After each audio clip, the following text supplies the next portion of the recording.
వీళ్ళ మీద మనకు ఎందుకు ముందు అసహ్యం ఓ విధంగా చెప్పాలంటే ఇలాంటి వ్యక్తుల మీద మనకు ఎందుకు అసహ్యం వేస్తదంటే వీళ్ళు మాట్లాడే విధానం ముందు.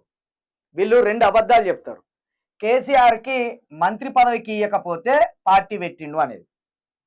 జర్నలిస్ట్ సాయి గారు అటు ఆంధ్రప్రదేశ్ కావచ్చు, ఇటు హైదరాబాద్ స్టేట్ కావచ్చు 2 కలిసి ఒక రాష్ట్రంగా ఏర్పడాలన్నప్పుడు పెద్ద మనుషుల ఒప్పందం అని ఒకటి రాసుకున్నారు. అది మీరు ఎప్పుడు కూడా చెప్పరు. పెద్ద మనుషుల ఒప్పందం. ఈ పెద్ద మనుషుల ఒప్పందంలో ఏమున్నాయండి? ఆంధ్ర నుండి సీఎం అయితే తెలంగాణ నుండి ఉప ముఖ్యమంత్రి ఇయ్యాలని రాసుకున్నాం. దీన్ని ఎప్పుడన్నా మీరు పాటించిండ్రా?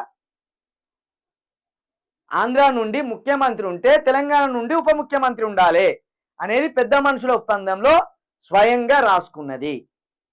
ఇంకా పెద్ద మనుషుల ఒప్పందంలో ఇంకా అనేక అంశాలు ఉన్నాయి. హైదరాబాద్ స్టేట్‌కి సంబంధించి ఉద్యోగాల విషయంలో కావచ్చు, కంపెనీల విషయంలో కావచ్చు,